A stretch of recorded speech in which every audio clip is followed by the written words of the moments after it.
Izin perkenalkan diri, nama saya Daniel Bastian Saragi dengan NIM 25111112100027. Nah, di sini pada kesempatan kali ini saya akan membahas mengenai materi anatomi regiofacialis, yang dimana di dalamnya nanti kita akan membahas mengenai otot, pembuluh darah, nervus, dan juga tulang pada bagian kepala.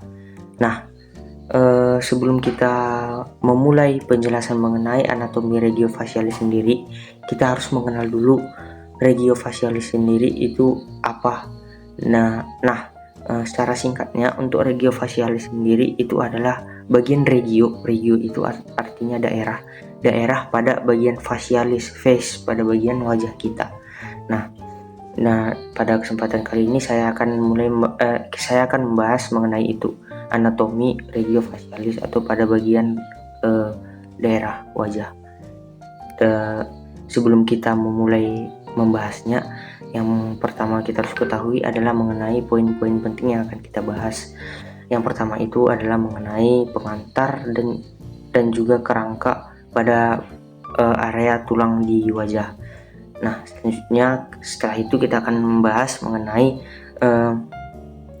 otot yang berperan dalam proses ekspresi atau proses kita dalam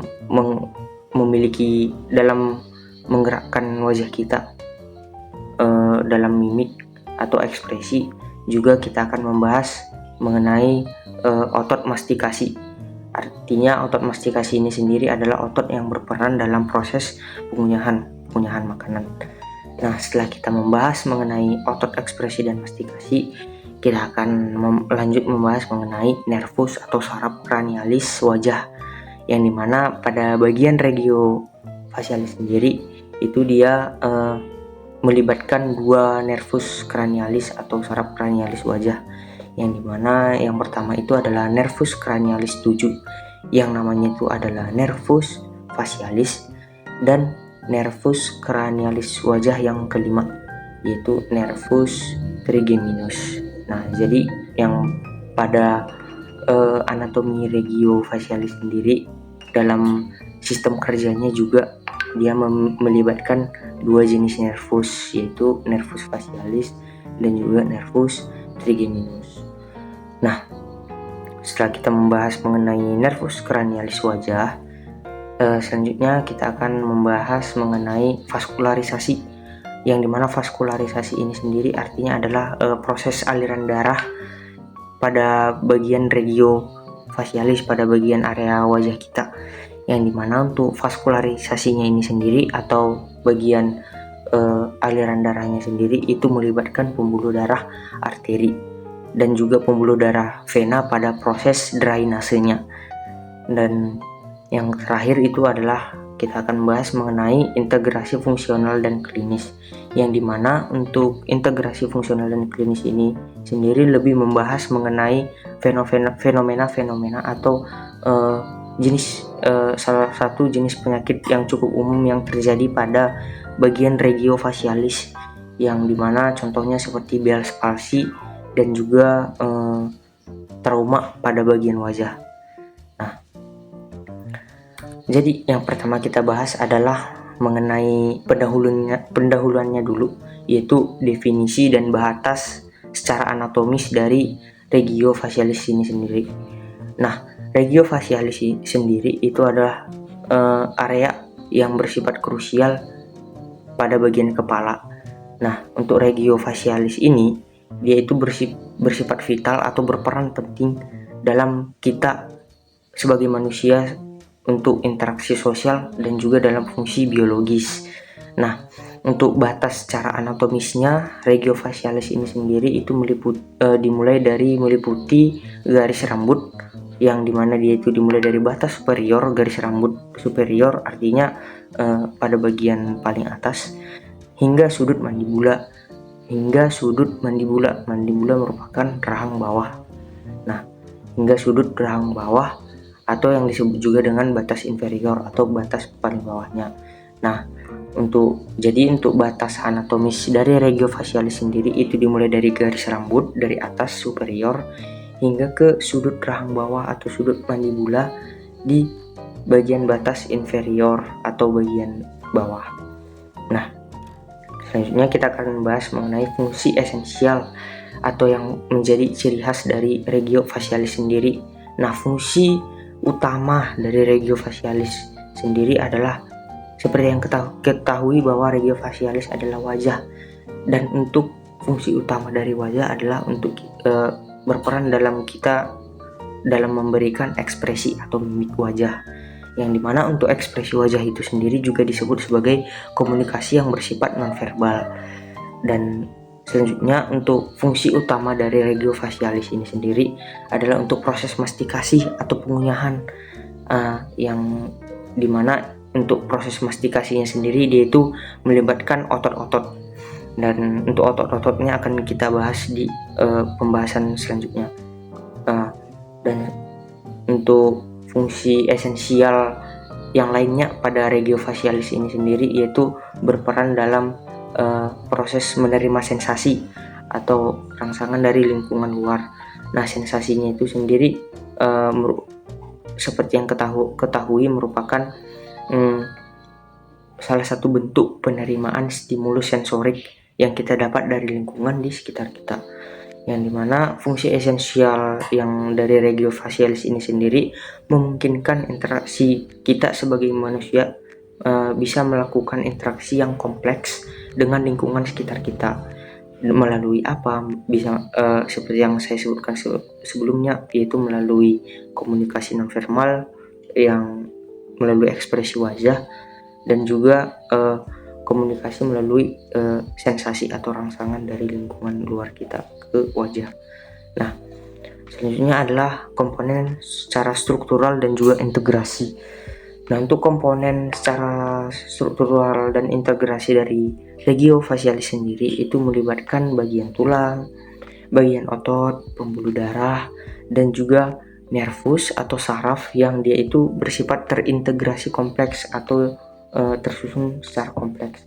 Nah, integrasi ini sendiri itu penting untuk fungsi optimal.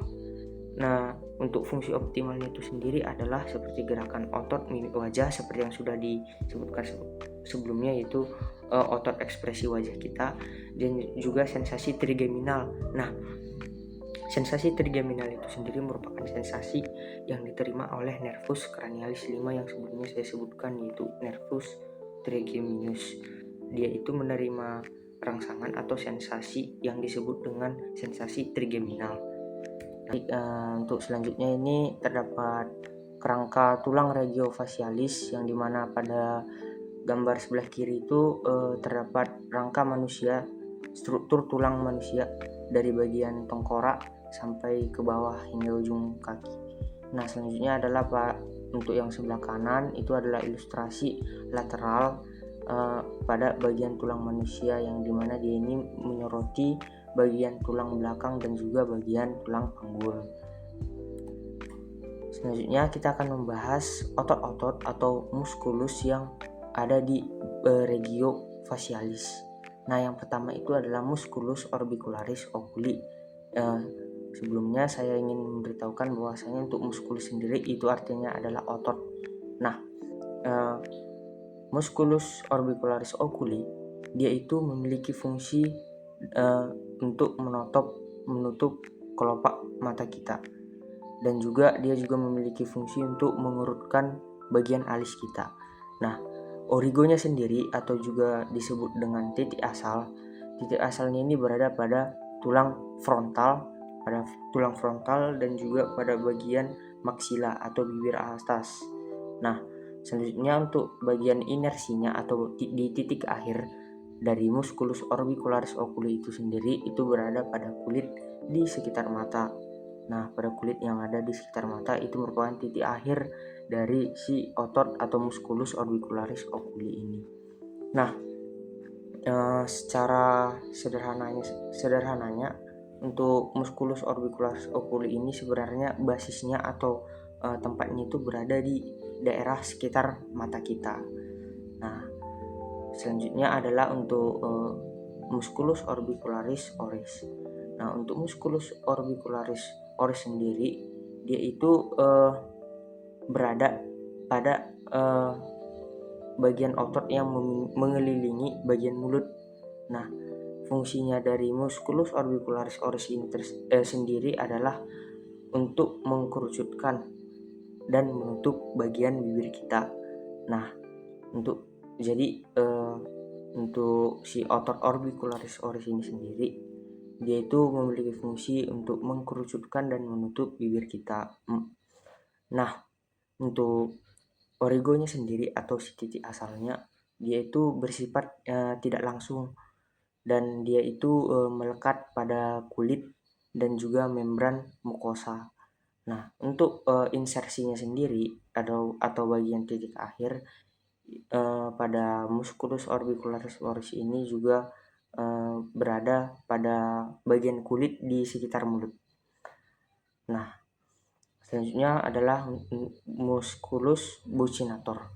Untuk musculus buccinator sendiri, dia itu berperan dalam pembentukan dinding pipi, yang dimana dia ini juga memiliki fungsi untuk menarik sudut mulut pada mulut kita ke lateral atau ke daerah samping, dan juga untuk fungsinya sendiri yang selanjutnya adalah untuk menekan pipi kita. Nah, untuk origonya sendiri atau titik asal dari si musculus buccinator itu berada pada maksila di bibir atas dan juga pada mandibula atau di bibir bawah. Dan untuk titik akhirnya sendiri atau bagian insersinya itu ada pada bagian di sudut mulut kita. Oke, selanjutnya adalah untuk kita akan membahas otot mastikasi dan juga pergerakan mandibula. Seperti yang saya katakan sebelumnya, untuk mastikasi sendiri itu artinya adalah pengunyahan. Nah, jadi otot mastikasi artinya adalah otot yang berperan dalam mengunyah. Nah, jadi yang pertama itu dimulai dari musculus masseter dan juga musculus temporalis. Nah, untuk musculus masseter sendiri, dia itu berada di arcus zygomaticus, yang dimana dia ini sampai ke bagian angulus mandibula atau di bagian sudut pada mandibula di tulang rahang bawah kita. Nah, selanjutnya untuk musculus temporalis itu dia berasal dari fossa temporalis, yang dia itu berasal untuk letaknya sendiri itu dia dimulai dari fossa temporalis hingga ke processus coronoideus, yang dimana kedua otot ini dia ini berfungsi untuk mengelevasi atau mengangkat bagian mandibula atau rahang bawah kita, sehingga kedua otot ini memiliki peran yang cukup penting dalam kita menggigit atau mengunyah, dalam proses menggigit atau mengunyah. Nah, selanjutnya adalah musculus pterygoideus medialis dan juga lateralis.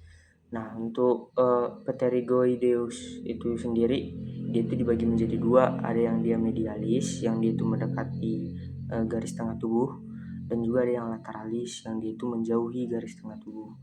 Nah, untuk musculus pterygoideus sendiri yang di bagian medialis, dia ini berfungsi untuk mengelevasi dan juga untuk memprotraksi mandibula.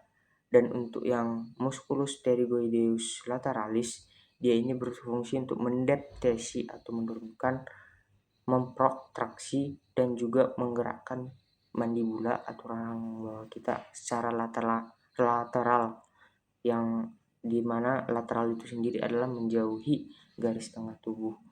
Dan untuk inervasinya sendiri atau untuk pembuluh darahnya itu diperdarahi oleh nervus trigeminus, yang dimana yang sudah disebut sebelumnya yaitu pada nervus kranial yang kelima, yaitu nervus trigeminus. Nah, selanjutnya adalah kita akan membahas tentang nervus atau bagian persarapan pada regio facialis. Nah, untuk nervusnya yang pertama itu adalah nervus facialis. Nah, untuk nervus facialis sendiri ini juga disebut dengan nervus kranial yang ketujuh. Nah, utamanya nervus facialis ini sendiri bertanggung jawab atas kendali motorik pada otot-otot ekspresi wajah kita. Nah, nervus facialis ini sendiri memungkinkan berbagai ekspresi emosional atau ekspresi kita secara emosional, seperti kita senyum atau juga dalam kondisi cemberut. Nah, selain itu untuk nervus facialis ini sendiri, dia ini juga memiliki peran dalam proses menerima sensasi pengecapan dari 2/3 anterior lidah. Nah, dia ini juga berperan dalam sensasi pengecapan pada bagian lidah, pada bagian anterior. 2/3 dari anterior lidah berarti 2/3 dari bagian depan lidah. Nah, selanjutnya adalah nervus trigeminus atau nervus kranial yang kelima. Yang dimana untuk nervus trigeminus ini sendiri merupakan nervus cranialis yang terbesar dan memiliki ukuran yang paling besar. Nah, untuk fungsi dari si nervus trigeminus ini sendiri, dia itu berperan dalam fungsi sensor, atau ya bisa kita sebut juga dengan fungsi sensorik, dan juga untuk fungsi motorik. Nah, jadi untuk nervus trigeminus ini sendiri, dia itu memiliki dua fungsi. Yang pertama itu untuk sensorik dan juga untuk motorik. Nah, si nervus trigeminus ini sendiri, dia juga berperan dalam menghantarkan sensasi somatik, atau sensasi somatik ini juga bisa kita sebut dalam arti sederhananya seperti sentuhan, nyeri, dan juga suhu. Nah, sensasi seperti sensasi sentuhan, sensasi nyeri atau rasa sakit, dan juga sensasi suhu seperti sensasi panas atau berkeringat seperti itu pada wajah. Nah, selanjutnya adalah untuk fungsi motorik dari si nervus trigeminus itu sendiri, dia itu adalah untuk mengendalikan otot-otot mastikasi atau pengunyahan, otot-otot pengunyahan pada bagian wajah. Nah, selanjutnya adalah perannya yang terakhir itu adalah berperan dalam proses makan.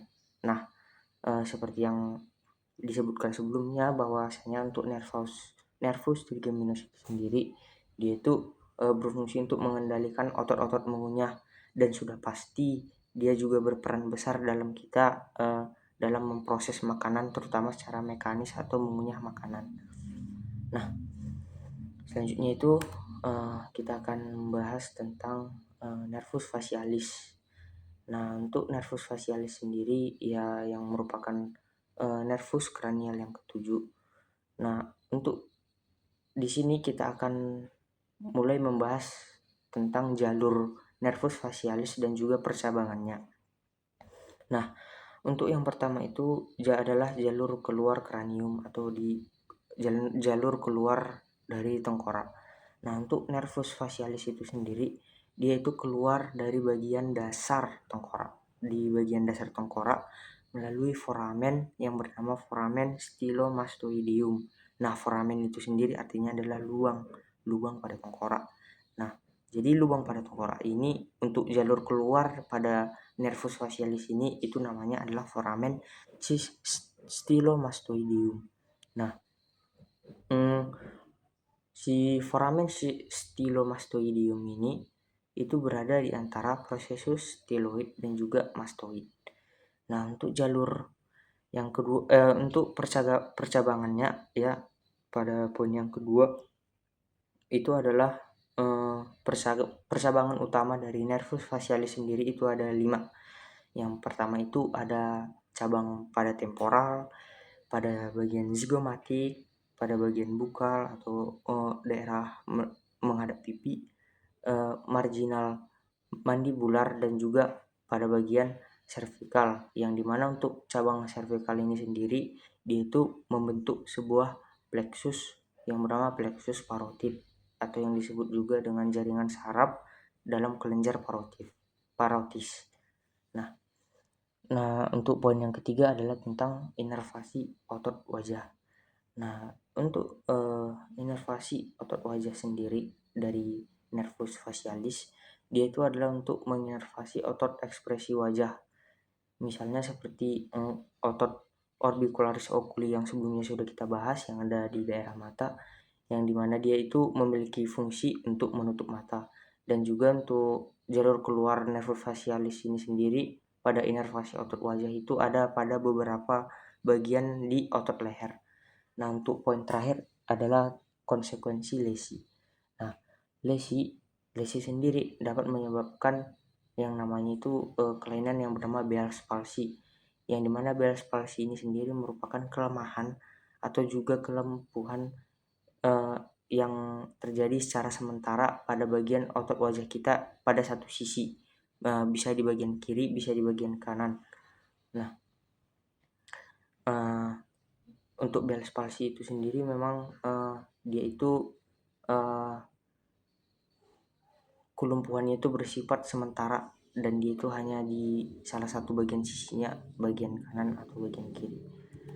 Nah, selanjutnya itu adalah untuk nervus trigeminus atau nervus kranial yang kelima. Nah, untuk nervus trigeminus sendiri itu di dalamnya terdapat beberapa nervus, beberapa divisi dan juga inervasi sensorik. Nah, yang pertama itu adalah nervus ophthalmicus. Nah, di mana si nervus ophthalmicus ini berfungsi dalam menginervasi dahi, kelopak mata atas, hidung dan juga mata melalui visura orbitalis superior, yang dimana visura ini sendiri orbitalis superior ini itu merupakan sebuah celah di bagian tulang orbita. Nah, selanjutnya adalah nervus maxillaris, yang dimana untuk nervus maxillaris sendiri dia itu berfungsi dalam menginervasi pipi atau memegang kendali dalam gerakan pipi. Nah, selain mengontrol gerakan pada bagian pipi, dia juga berperan dalam inervasi kelopak mata bawah, bibir bagian atas, dan juga gigi rahang atas. Intinya pada bagian maksila. Nah, selanjutnya ada untuk jalur dari nervus maxillaris ini sendiri yaitu melalui foramen rotundum. Foramen ini merupakan lubang, foramen rotundum sendiri merupakan lubang yang itu berbentuk bulat pada bagian tulang sphenoid. Nah, selanjutnya itu adalah nervus mandibularis. Nah, untuk bagian nervus mandibularis sendiri dia itu berfungsi dalam menginervasi dagu, bibir bawah, gigi rahang atas, dan juga lidah, yang dimana lidah sendiri merupakan organ sensorik yang umum. Nah, untuk inervasi nervus mandibularis sendiri itu dilakukan dengan menggunakan jalur melalui foramen oval, yang dimana dia itu merupakan lubang yang berbentuk oval di bagian tulang sphenoid. Nah, selanjutnya itu untuk pembuluh darah atau vaskularisasi yang dimulai ini kita bahas mulai dari pembuluh darah arteri pada regio facialis. Nah, untuk vaskularisasi atau pengaliran darah pada bagian facialis ini itu kebanyakan didominasi oleh bagian arteri facialis. Nah, cabang untuk arteri facialis ini sendiri itu merupakan cabang dari pembuluh arteri yang bernama arteri carotis externa, yang dimana dia ini merupakan pembuluh darah utama yang memasok darah ke bagian kepala dan juga leher. Nah, untuk arteri temporalis superficialis juga esensial. Nah, arteri temporalis superficialis ini merupakan salah satu jenis arteri yang dimana dia itu memiliki fungsi yang penting, yang sama pentingnya seperti fungsi dari pembuluh darah arteri carotis externa. Nah, untuk pola anastomosis atau pola dari koneksi antar pembuluh darah di dalam jaringan pada regio facialis itu sendiri, itu dia menjamin suplai yang bersifat adekuat, dan bahkan dengan kontribusi dari arteri carotis interna, atau pembuluh darah yang memasuk otak dan mata untuk struktur okular atau struktur bagian mata. Selanjutnya adalah drainase vena dan juga limfatik pada regio facialis. Nah, untuk bagian drainase atau aliran dan juga limfatik untuk bagian aliran darah regio facialis itu juga digerakkan dan juga divaskularisasi oleh vena yang bernama vena facialis. Nah, untuk vena facialis sendiri dia ini berfungsi untuk mengalirkan darah ke bagian darah pada area wajah ke vena jugularis interna, yang dimana vena jugularis interna ini sendiri merupakan vena yang besar yang berada di bagian leher, dan juga jalur untuk vena facialis ini sendiri juga dijadikan sebagai jalur drainase utama. Selanjutnya adalah jalur berbahaya. Nah, untuk jalur berbahayanya ini sendiri maksudnya adalah dimana untuk dalam proses pengaliran darahnya dia ini dapat berpotensi mengalirkan infeksi yang dia itu cukup beresiko dan juga risikonya itu sangat tinggi. Nah, untuk yang cukup beresiko itu namanya adalah pembuluh darah vena ophthalmica, yang dimana vena ophthalmica itu sendiri berada di sekitar mata, dan ya dia itu cukup beresiko tinggi karena dapat mengalirkan infeksi ke sinus cavernosus, yang dimana sinus cavernosus itu sendiri merupakan ruang vena yang ada di dasar otak. Nah, selanjutnya untuk drainase limfatik atau dalam bagian aliran darahnya, limfe wajah ini, aliran darah wajah itu mengalir ke kelenjar limfa yang bernama kelenjar limfa preaurikular, submandibular, dan juga cervical. Jadi ada 3 jenis kelenjar yang berperan dalam drainase limfatik pada regio facialis. Yang pertama itu preaurikular, yang kedua itu submandibular yang dimana di bawah rahang bawah kita, dan selanjutnya adalah cervical pada bagian cervical, yang dimana dia itu berupa kelenjar getah bening yang ada di leher, yang dia itu memiliki fungsi dalam imunitas atau daya tahan tubuh. Nah, selanjutnya kita akan membahas tentang integrasi fungsional dan juga signifikansi klinis.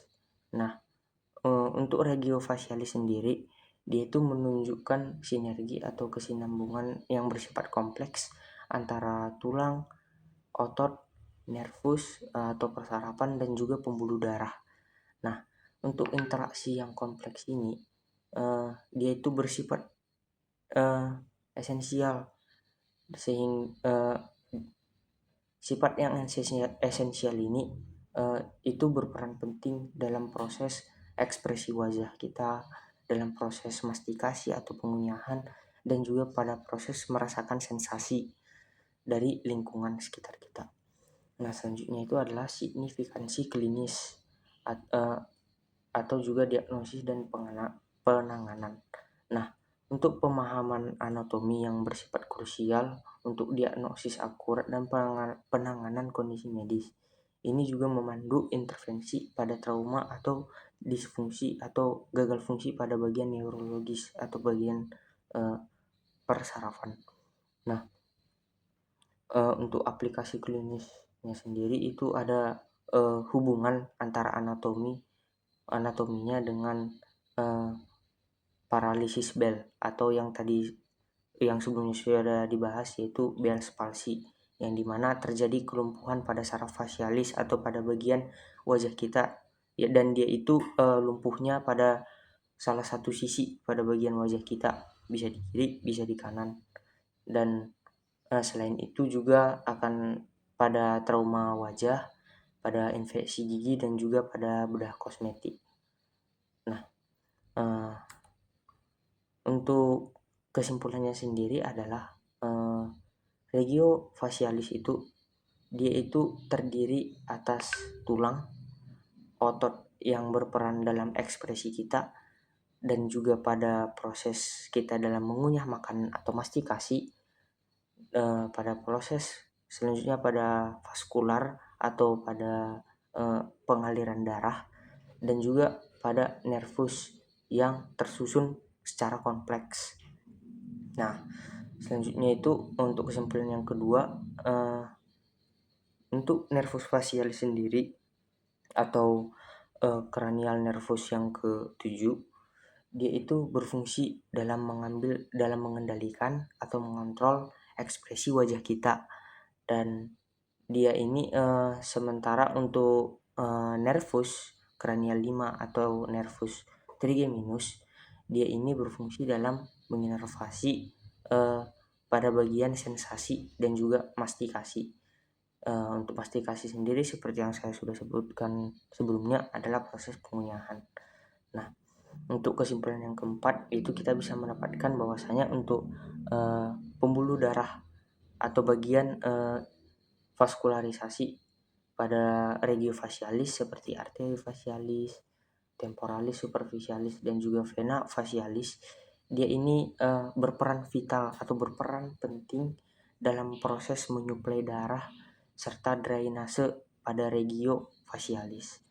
Nah, selanjutnya untuk pemahaman anatomi terkait regio facialis ini juga sangat dibutuhkan, apalagi dalam proses diagnosa kondisi seperti kondisi penyakit pada Bell's palsy, yang dimana Bell's palsy sendiri yang sebelumnya sudah saya bahas, yaitu merupakan terjadinya kelumpuhan pada salah satu sisi pada bagian wajah kita, bisa pada bagian kiri dan bisa juga pada bagian kanan. Dan juga untuk pemahaman anatominya itu sendiri juga bersifat krusial pada saat melakukan diagnosis kondisi untuk trauma fasial atau trauma pada area wajah. Dan sekian materi yang dapat saya sampaikan. Bila ada kesalahan atau kesalahan dalam kata atau dalam menjelaskan, kurang lebihnya saya memohon maaf. Dan juga terima kasih telah menonton video ini, dan saya akhiri, sampai jumpa.